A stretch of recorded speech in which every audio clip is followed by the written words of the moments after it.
So if you're just scanning a room, so remember I said, hey, that'd be a great idea in the beginning, and every time you walk into a room, you scan something just for the heck of it.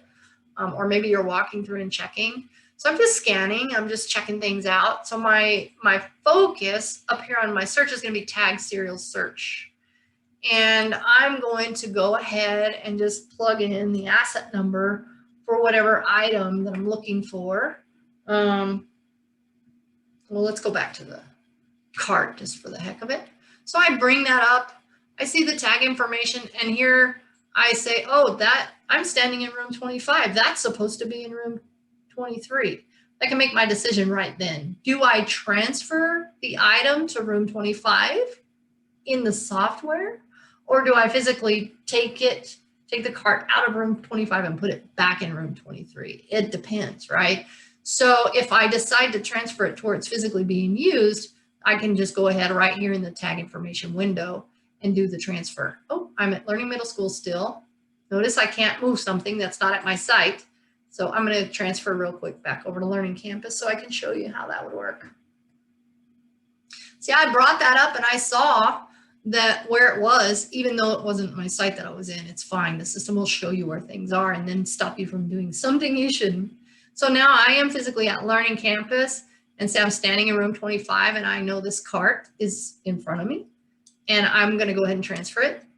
I mean, one thing I can do is say, you're not supposed to have this. I'm taking it back to room 23, and then all is well in the software already.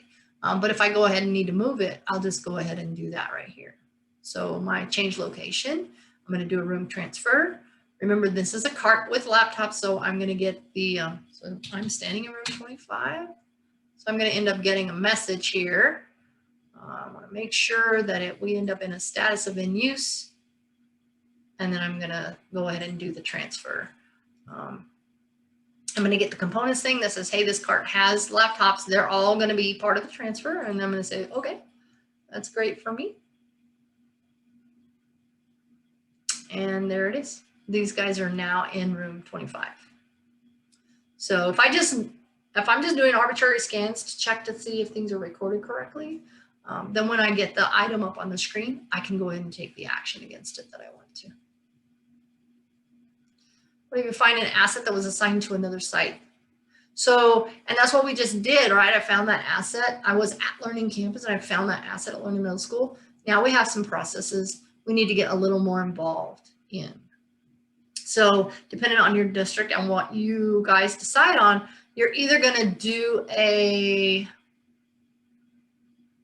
site-to-site transfer, the way we just did, the initiate transfer and scan, and you'll actually have to call the other site, right? And say, hey, will you transfer me this particular asset? It's in my building. Or you could get the tag number and just email your district folks and say, hey, can you transfer this to my site? It's in room 10 here at my building. So it's up to you guys how you want to do that. But the person, it's either going to come from the person at the site where the asset is recorded, or it's going to come from the person at the district that will just go ahead and put it in the right place for you. It won't be something you can do.